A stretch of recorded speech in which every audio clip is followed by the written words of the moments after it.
আজকে আমি বাদনগর শোভাপুরে এই যে ক্যানেল আছে, এখানে গঙ্গার জল, পাশে নদী, এখানে খুব অল্প স্বল্প বন্যা হলে এখানকার চাষিদের যে জমি ফসল সব ডুবে যায়। তো এখানে একটা সুইচ গেটের দরকার আছে।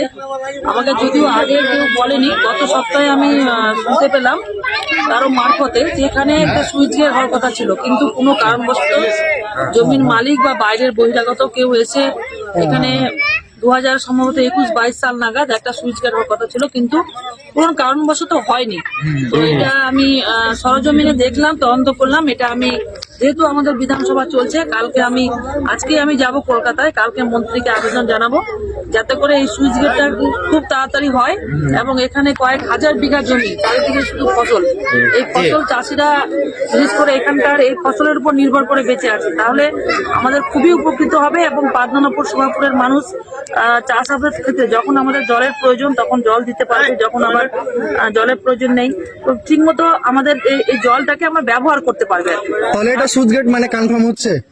আমি তো ধরছি 100% হবে, কারণ আমি মন্ত্রীকে আবেদন জানাবো এবং মন্ত্রী যদি টাকা দেয় অবশ্যই আমাদের ইরিগেশন ডিপার্টমেন্ট সেচ দপ্তরের মন্ত্রী আছেন, অলরেডি আমি বলেছি মানুষ ভুঁইয়া আমাদের মন্ত্রী আছেন, উনি লিখিত আকারে আমাকে দিতে বলেছেন।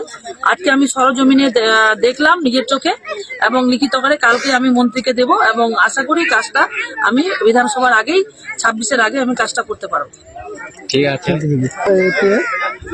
আপনি জেটি ঘাট নিয়ে যে লঞ্চের ব্যাপারটা বলেছিলেন, তো সেটা মানে কত দূরে এগিয়েছে? আপনি তো অনেক মানে ওখানে বলেছিলেন যে লঞ্চ হবে, তো ওটা লঞ্চের ব্যাপারটা অ্যাকচুয়ালি আমি অনেকদিন থেকে, আমি যখন বিধায়ক হইনি তার আগে থেকেই আমি জেটি ঘাটের ব্যাপারে লড়াই করে যাচ্ছি, এখনো অব্দি লড়াই করে যাচ্ছি।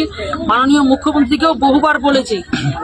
বুঝতে পারছেন আমাদের কেন্দ্রের সরকার একদম টাকা দিচ্ছে না, তারপরেও আমাদের রাজ্য সরকার বিভিন্ন রকম প্রকল্প আমাদের চালু আছে, লক্ষ্মীর ভান্ডার থেকে শুরু করে বিভিন্ন রকম প্রকল্পগুলো চলছে আমাদের সরকারের, 100 দিনের কাজ থেকে বাংলার আবাস যোজনা, এগুলো অনেক প্রকল্প চলছে। তার মধ্যেও আমি মুখ্যমন্ত্রীকে বলেছি, পরিবহন দপ্তরের মন্ত্রীকেও বলেছি, মুখ্যমন্ত্রী বলেছেন উনি চেষ্টা করবেন।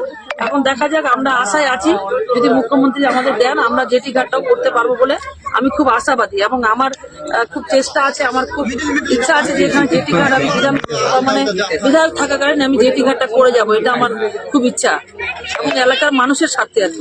আমরা শুনেছিলাম যে ফারাক্কায় নাকি লঞ্চ আস্তে আস্তে মানে আসার বেঁধে যাচ্ছে, এটা নিয়ে কি বলবেন? আমরা কিন্তু শুনেছিলাম, এটা আমিও শুনেছি যে এর আগে নাকি জেটি ঘাট হওয়ার কথা ছিল, কিন্তু যে ব্যারেজের যে হাইট, সেই হাইটে নাকি যে লঞ্চটা সেটা নাকি আসা সম্ভব হচ্ছে না, এটাও একটা কারণ হতে পারে।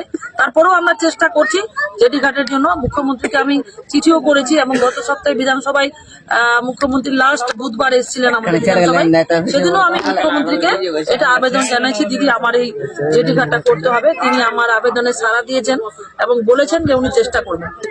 Thank you.